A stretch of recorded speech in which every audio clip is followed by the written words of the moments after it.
You're listening to the Tel Aviv Review here on TLV1. I am Gilad Halpern. Welcome back. I'm now joined here in the studio by Dr. Adia Mendelson-Moaz of the Department of Literature, Language and the Arts at Israel's Open University. She's the author of the new book Multiculturalism in Israel, Literary Perspectives, that was recently published by Purdue University Press, and it explores literary works written by four groups of authors: Israeli Arabs, Mizrahi, that is, Israelis of Middle Eastern origin, Russian Israelis, and Ethiopian Israelis, and focuses, by way of comparison, on the tension between collective and particular identities. Hello, Adia, and welcome to the Tel Aviv Review. Hi. Let's start with a bit of historical introduction. In the early years, Israeli culture was collectivist and assimilatory. It was the time of Ben-Gurion's famous melting pot. And all that was also reflected, of course, in the literary canon. But in your book, you explore a more recent period in which Israeli literature has become a lot more diverse. So can you take us through that transition, and also what would you say was the watershed? Where did it all start changing? First, I want to note that Israel is a multicultural state. It is an immigration society which contains different groups who came to Israel from different countries speaking different languages. It is also a place with much national tension between the Palestinian minority and the Jewish majority, and another internal religious tension between secular and Orthodox Jewish communities. However, as you mentioned, from the first years of the Zionist settlement, the Zionist leaders aspired to create a national monocultural communities. With the term of melting pot policy or ingathering of the exile. However, specifically during the 1970s, cracks became visible in the effort to construct a Jewish-Israeli homogeneous culture. It was the euphoria of 6 Days War, the fall of Yom Kippur War, and then the 1977 election and the 1982 Lebanon War that brought alternative narratives and culture to the surface, shaping a multicultural picture with different national, ethnic, and religious attributes. Many groups, Palestinian, Mizrahi, migrants, whose culture was unacknowledged and positioned on the farthest margins, put together distinct collective identities for themselves and demanded social status, cultural recognition, and influence on the society and governments. And this process is also manifested in Hebrew literature and in the field of Hebrew literary criticism. Mm-hmm. Hebrew literary criticism in the last decade, most of the studies emphasized the dissolution and fragmentation of Israeli identity, specifically along ethnic, gender, and other lines. Mm-hmm. So you're saying that essentially it was a reflection of a political process that came to the fore. You know, maybe in principle, how can you tie between politics and literature? Are they really intertwined? Yes, I believe they are really intertwined. Political changes, specifically the 1977 election, for example, brought the Mizrahi identity into the surface. Mm-hmm. And the downfall of the Labour government that had ruled Israel from the very first day, and the election of Likud, of Menachem Begin, who was supported not mainly, but in large parts by Mizrahi. This was part of a revolution that we can see also in literature. You also mentioned the 6 Day War. Is it because Israelis across the board felt more confident in being Israeli, in their identity, in their culture, and therefore were less afraid of voicing dissenting opinions? I think after the 6 Days War, the urgency of fighting for the land of Israel was less intense. Mm-hmm. So other authors, subject, issues raised into the surface. Mm-hmm. Okay, so let's now take perhaps a few examples and take us through the comparative stream of your work here, because you focus, as I said, on four groups. Israeli Arabs, the Mizrahis, the Israelis of Middle Eastern origin, Russian Israelis, and Ethiopian Israelis, all of whom, except the Israeli Arabs, are immigrants, but are still a marginal group to the mainstream culture, which is predominantly Hebrew-speaking, Ashkenazi, secular, etc. One very interesting issue is the issue of language, because these authors, all of them, write in Hebrew, at least those that you focus on, and at the same time, they write in Hebrew and it's not their language. So that betrays some sort of complex relationship to the mainstream, to the canon, because on the one hand, writing in Hebrew opens the door for them in a way. I mean, they want to be part of the canon, but at the same time, they are rebelling against it. Yeah, you're absolutely right. Language is the focus of dispute in the multicultural context. Hebrew is generally thought of as a part of the collective Israeli core. However, it is not the native language of many Israelis, be them Palestinian and Mizrahi Jews who have the Arabic as their first language, and immigrants from different countries, among them immigrants from former Soviet Union who were raised on Russian language, and the Ethiopian who spoke Amharic and Tigrinya.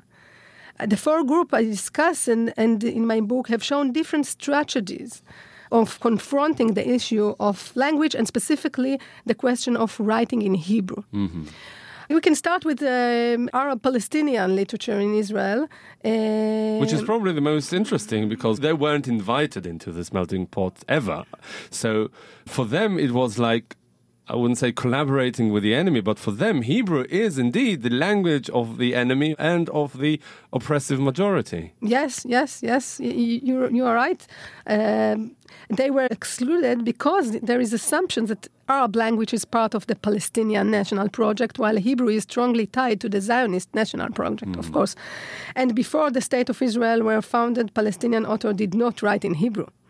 In fact, the phenomena only began to crystallize in the 1960s. The Israelization process that the Arabs of Israel underwent were partly reflected in the shift to writing in Hebrew. The first author to write in Hebrew was Atala Mansour in the 60s. Among the next generation are Naim Araidi and Anton Shamas, and among the youngest generation that matured in the 1970s and 1980s are Said Kashua and Iman Siksak. Alongside the group of Arab writers working in Hebrew, it is also worth noting the significant group of writers, including Emil Habibi and Samih Al-Qasem, who chose to write in Arabic, but tended to use Hebrew when writing for the press. They were involved in the cultural life in Israel by writing articles, translating, and making public appearance in Hebrew, along with their clear preference to publish their literary works in Arabic. Palestinian Israelis who write in Hebrew find themselves in the midst of a conflict regarding remembering, forgetting, and the nature of their minority identity. A minority group that writes in the majority language exposes the post-colonial situation. Several options are available for them: to write in their native language, to use the language of the majority, or to remain mute. Writing in one's mother tongue means preserving one's heritage, but it limits the author's readership and requires the kindness of translations. Mm-hmm. Opting for the majority language supplies the writer with access to a wider audience, but brings inherent risk of over-integration or of accepting the politics of that language, and in our case, of adopting the theological Zionist narrative to which Hebrew is integral. This criticism is often heard in the context of Said Kashua's work. Mm-hmm. Who's a columnist for Haaretz newspaper and a very popular published author in this country. And what is your take on it? Do you think that it led to an perhaps over-integration of these authors, or do they... probably in various degrees, but did they maintain a balance between the particular identity and their aspiration to integrate? When they choose to write in Hebrew, they detach themselves from the Arab literature or from the Palestinian literature in the diaspora. they choose to be Israeli authors instead of Palestinian or Arab authors. Which is in itself a very significant political statement. A very significant statement, yes. I recently heard that Said Kashua has been translated into Arabic. I don't know what would be the effect of these translation, but I know that in the Arab community or the Palestinian community outside Israel, there is much criticism on his work and on his choice to write in Hebrew. By the way, among the Palestinian writers, and perhaps the other groups as well, would you say that those who chose to write in Hebrew represent a minority group or rather the majority of authors? It depends. There is a difference between the move to write in Hebrew by the Palestinian or Israeli Arab and the move to write in Hebrew by the Mizrahi writers. If we take the Mizrahi writers as an example, they were also raised on Arabic culture and literature. But unlike the most of the Palestinian authors who kept and still keep the Arab language, the Mizrahim moved to Hebrew quite quickly. Some of them probably don't speak any other language, right? Yes, yes, specifically the second and the third generation. But even if we take only the first generation, the Mizrahim were accepted as part of the Jewish nation. But their Arab culture was threatening because Arab is the language of the enemy. Yeah. The distinction between the bad Arab, which is Arab Muslim, and the good Arab, which is Jewish Arab, create a situation where Israelis assume a mission of cleansing the Mizrahim from their Mizrahiness. Right. Since they belong to Jewish nation, the pressure for them to assimilate was intensive. And until the 1970s and 1980s, many were forced to abandon their mother tongues and adopt Hebrew in its place. We can mention two major authors in this context, Shimon Balas and Sami Michael. Shimon Balas initially wrote his novel, Ma'abara, published in 1960, in Arabic, but later decided to rewrite it in Hebrew. The shift from Arabic to Hebrew was a mournful process for Balas. During the 1950s, he refused to write in Hebrew, believing that the Arabic language was a pivotal aspect of his identity. But when encountering difficulties in publishing, Balas decided to translate the book. Like Shimon Balas, his friend and fellow Baghdadi, Sami Michael, launched his writing career in Arabic and later made a transition to Hebrew. In fact, most authors who wrote in Arabic shifted to writing in Hebrew, though many of them continued to translate and never totally detached themselves from Arabic. Do you think that this shift was essentially a commercial consideration because they just wanted to be published and read more than they could have been? Yes, actually, several authors that continued to write in Arabic, such as Shalom Darwish, Yitzhak Ben Moshe, Samir Nakash, produced literature without an audience because the second and the third generation do not speak Arabic anymore. It's not just that, it's also the school curriculum that didn't recognize them at all. That's perhaps another dimension to it. This is the Zionist Ashkenazi mission of Ashkenazizing the Mizrahim. Yes. And if we move to the Russian community, we see a totally different picture. Because unlike the literature of migrants from Arab countries who were forced at early age to abandon their mother tongues, migrants from former Soviet Union kept the Russian language as a highly European language with a glorious literary tradition. And it's not the language of the enemy. It is not the language of the enemy. It is the language of the pioneers. Or the founding fathers. Yes, it is. It is the language of Leah Goldberg, of Natan Alterman, of the leaders of and the famous authors of Hebrew literature. So for them, the integration to Israeli society was not accompanied by full adoption of Hebrew and Israel culture and the Israeli language. And instead of losing their culture of origin, like in the case of the Mizrahim, they continue to nurture the Russian language and culture, creating a sort of sub-Russian culture in Israel. These differences is not only a matter of Ashkenazi versus Mizrahi.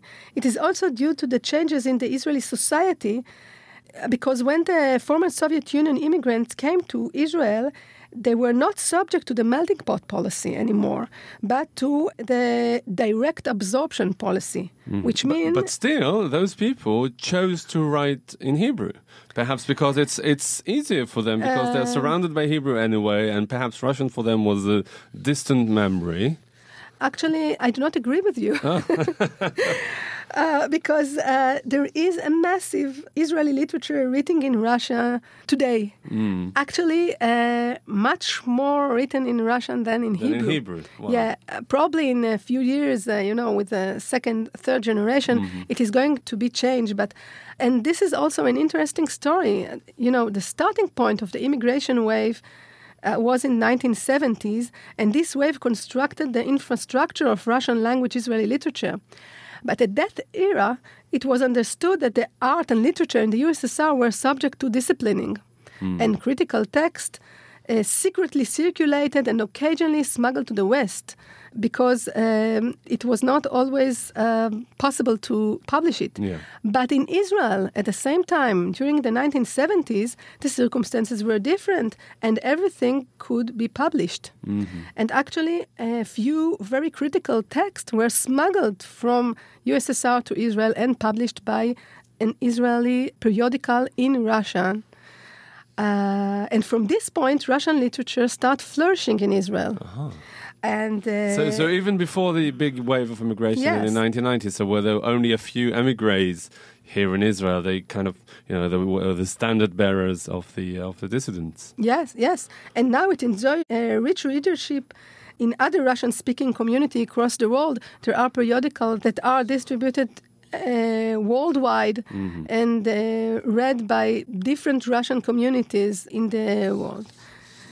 Let's move on to the last group, the Ethiopians, and I think that the most significant trait about them, there's a few, I would say. One of them is that they're relatively small, and another one is that they are perhaps one of the most underprivileged groups in Israeli society that I'm assuming is also reflected in literature. As you said, they are inextricably intertwined.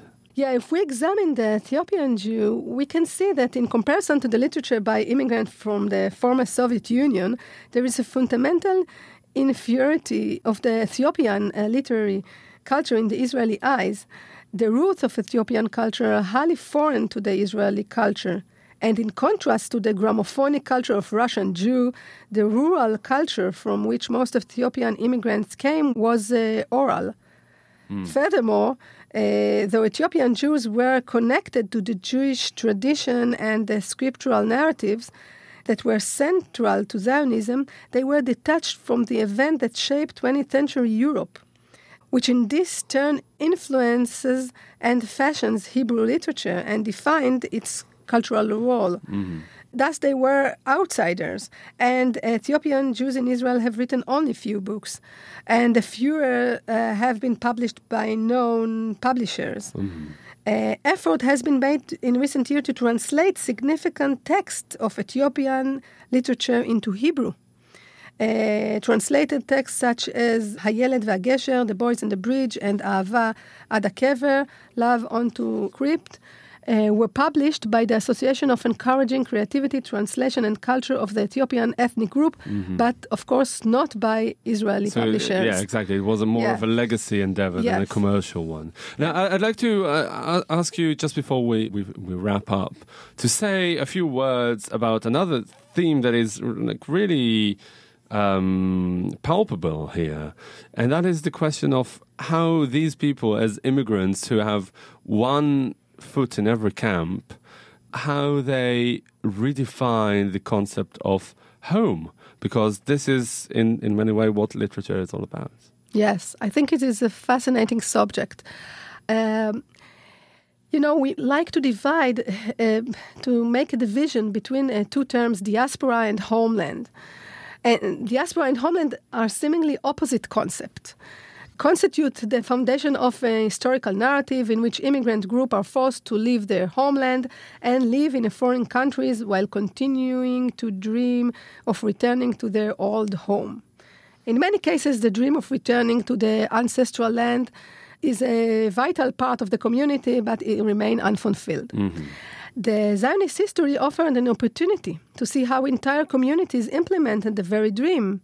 And after many years in which the land of Zion and Jerusalem were a cornerstone for the collective desire, Jewish communities in the diaspora abandoned their home and migrated to the land of Israel. Exactly. So it wasn't an individual endeavor, it was a collective one. It was a collective. And here comes what we can call the paradox of homecoming. The realization of the collective dream indicates the complexity of the binary opposition inherent in the diaspora homeland paradigm. As long as the community is still in the diaspora, the image of the homeland remains static and utopic. Yeah. But once migrants reach the ancestral land they dreamed of, the dream materializes and the utopic image turns, in many cases, into gray reality. And this paradox, evident in almost all the groups are examined. And I would like to start with the Ethiopian, because the Ethiopian have a good story in this aspect.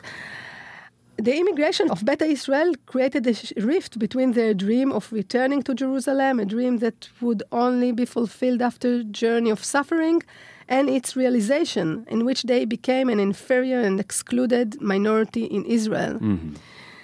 Upon their arrival to Israel, Ethiopian Jews discovered the gap between the dream of the land of Israel and the reality. They were defined by the color of their skin and went through a distressful absorption process marked by racism. While in Ethiopia they were considered to be Jews, in Israel they were considered to be black. But the black identity was, of course, enforced on the group as a whole and was not initially seen as desirable. Mm-hmm. However, it was gradually adopted by the children in the second generation, who started to consider themselves black, identifying with African culture and black otherness. Accordingly, the African experience received a new description. Right. And we can see this in literature. The differences between the first and the second generation in literature shows an interesting move. Initially, the major narrative in the literature of Ethiopian Israelis is the narrative of homecoming, the exodus from Ethiopia to Israel.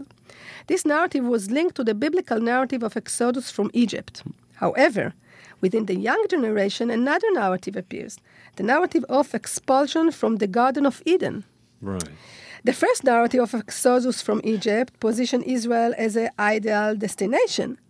But the second narrative compares the exodus from Ethiopia to the fall from the lost Garden of Eden. But wouldn't you say, Adia, that this ambivalence is really common to all of them, and even the early Ashkenazi Zionist pioneers who were engaging in literary works here? Because to the best of my knowledge, and you probably know better than I do, even back then it wasn't so clear-cut. It wasn't 100% idealistic, 100% romantic. These tensions always came to the fore, even for the early Zionist writers. Yes, you're right. But the early Zionist writers were led by ideology that demanded to forget the country of origin, while today we are in the midst of a process of reconstruct the... So it has more legitimacy than it had back then. Yes, and we can because the early migrants from Eastern Europe who came and settled in the kibbutz also were dreaming at night about their homeland and the native environment. Yes, of course, but they did not pose it as a major attribute of their identity. Mm-hmm. And it is there is an anecdote about Ratosh that when he was drunk, he was talking in Yiddish. Right. Okay.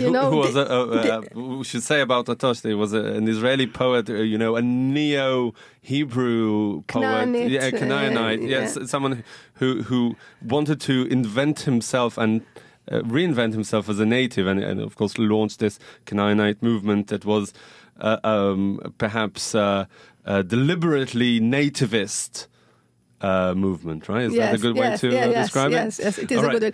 So Yiddish is the language when you can talk when you are drunk. Exactly. Yeah, But today there is legitimacy to reconstruct identity. To have a complex identity. To have complex identity, hybrid identity. Okay. I'm afraid this is all we have time for, Adia, but thank you so much for this really fascinating presentation. I really encourage all our listeners to get a hold of your book in which all these themes are elaborated at length. It's called Multiculturalism in Israel, Literary Perspectives. It was recently published in English by Purdue University Press. Dr. Adia Mendelson-Moaz, thank you very much for coming in today. Thank you.